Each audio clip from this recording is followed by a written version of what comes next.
আসসালামু আলাইকুম। কমপ্লিটিং সেন্টেন্সের ধারাবাহিক আলোচনায় আজকে আমরা সলভ করব ময়মনসিংহ বোর্ড 2024-এর এইচএসসি সেকেন্ড পেপারের কমপ্লিটিং সেন্টেন্সটা। তো এখানে বলা আছে যে patriotism is a noble virtue, it is high time. তো আমরা জানি ইট ইজ টাইম বা হাই টাইমের পরে দুইটা স্ট্রাকচার ফলো করে, দুইটা স্ট্রাকচার ফলো করা হয়। একটা হলো যে যদি টু আসে, টু আসলে আমরা দিব ভার্বের প্রেজেন্ট ফর্ম, হ্যাঁ। আর যদি সাবজেক্ট আসে তাহলে দিব ভার্বের পাস্ট ফর্ম। তো এখন এখানে আমরা দেওয়া it is high time, that means আমরা টু দিয়েও যেতে পারি, সাবজেক্ট দিয়েও যেতে পারি। তো এখানে ওনারা সাবজেক্ট দিয়ে বলছে, যেন লেখছে উই ডেভেলপড ইট। তো প্যাট্রিয়টিজম যেহেতু নোবেল ভার্চু, এটা আমাদের কি করতে হবে? ডেভেলপ করতে হবে। অথবা লেখছে we possessed the Nobel virtue, আমরা সহজটাই নেই, উই ডেভেলপড ইট। কিন্তু যদি আমি উই না দিতাম, টু দিতাম, তো লিখতাম it is high time to develop it, developed লিখতাম না। নেক্সট কোশ্চেন, নেক্সট কোশ্চেনে বলা আছে যে Hasan got GPA 4.50, had he started seriously. আচ্ছা, এই হ্যাড যখন বাক্যের শুরুতেই থাকবে, তখন আমরা এটাকে ইফ ধরতে পারি। If he had studied seriously, মানে ওই ইফটাকে রিপ্লেস করে হ্যাডটা আগে আসছে। তো যদি সে সিরিয়াসলি স্টাডিড করতো, এরকম একটা অর্থ। তো আমরা ইফের নিয়ম যদি পড়ে থাকি, তিনটা নিয়ম আছে, যে প্রথম রূপ থাকলে উইল, দ্বিতীয় রূপ থাকলে উড, আর এই যে স্টাডিড হ্যাড প্লাস ভার্বের থার্ড ফর্ম, তখন হবে উড হ্যাভ। তো হি উড হ্যাভ গট, পিএ এরকম না লেখা সরাসরি এ প্লাস লিখে দিলেও হবে। তাহলে আমরা জানলাম যে হ্যাড আর তৃতীয় রূপ থাকলে উড হ্যাভ আনতে হয়, আর হ্যাভের পরে আবার ভার্বের তৃতীয় রূপ হয়, get, got, got. Time is valuable, সময় মূল্যবান। দোজ হু ওয়েস্ট টাইম, আচ্ছা আমরা জানি যারা সময় নষ্ট করে তারা কি করে? Suffer in the long run, তারা পরিণামে সাফার করে। ইন দ্য লং রান মানে পরিণামে। নেক্সট কোশ্চেন, যে this ceiling is not so high, এটা তো সিলিংটা উঁচু না।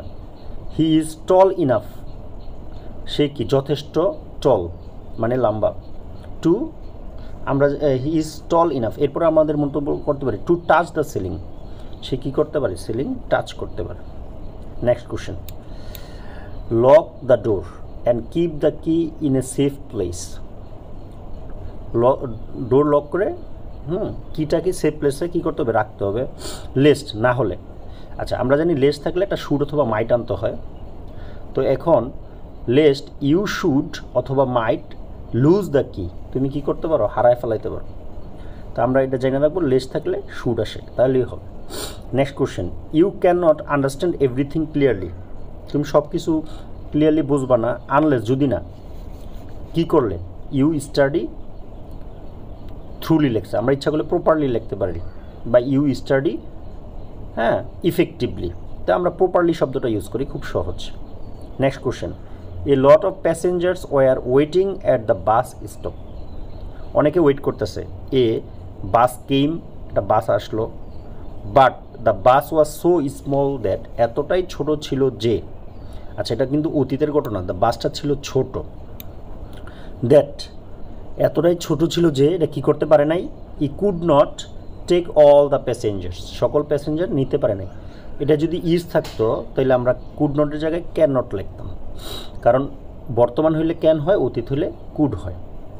Next question, in spite of facing so many drawbacks in life, আমরা জানি ইনস্পাইট অফ মানে সত্ত্বেও, আরেকটা শব্দ আছে এটার, ডিসপাইট। ইনস্পাইটের পরিবর্তে কেউ কেউ ইচ্ছা করলে ডিসপাইট শব্দটাও ইউজ করতে পারে। আচ্ছা, ইনস্পাইট অফ বা ডিসপাইট। আচ্ছা, in spite of facing so many drawbacks, অনেক সমস্যা ফেস করা সত্ত্বেও ইন লাইফ, তো কী হয়েছিল? হি বিকেম সাকসেসফুল, আলটিমেটলি সে সফল হয়েছিল। তাহলে হয়েছিল যেহেতু অতীতের ঘটনা, এই জন্য বিকেমের জায়গায় বিকেম দিলাম। আর আলটিমেটলি শব্দটা প্রশ্নেই ছিল, এতটুকু লেখলেও হয়তো সে সফল হয়েছিল যদি আলটিমেটলি নাও থাকতো। আচ্ছা, next question, Ayesha is a bright student. হ্যাঁ, সে খুব মেধাবী, ব্রাইট। শি স্টাডিজ হার্ড, সে কঠোর মানে ভালোভাবে পড়াশোনা করে, সো দ্যাট যাতে কী করতে পারে, she can cut a good figure in the examination. আসলে কাট এ গুড ফিগার মানে মেক এ গুড রেজাল্ট। কেউ যদি বলে না আমি সহজভাবে লিখবো শি ক্যান পাস, এটাও দিতে পারে, বা she can cut a good figure, অথবা she can make a good result in the examination, এটা না লিখলেও হবে। হ্যাঁ, যদি অল্প কথায় অ্যান্সার হয়ে যায়, এক্সট্রা কথা বলার দরকার নেই। Next question, freedom is man's birth right. হ্যাঁ, স্বাধীনতা মানুষের জন্মগত অধিকার। He is born free but everywhere, হ্যাঁ, কিন্তু সব জায়গায় হি ইজ ইন চেইন। হ্যাঁ, সে জন্মগ্রহণ করে ফ্রিলি, কিন্তু পরবর্তীতে সে সব জায়গায় কি শৃঙ্খলাবদ্ধ থাকে, হি ইজ ইন চেইন। তো এটা একটা প্রবাদ বাক্যের মতো। তো এই ছিল ময়মনসিংহ বোর্ড 2024-এর আলোচনা। সবার জন্য শুভকামনা। Thanks for watching.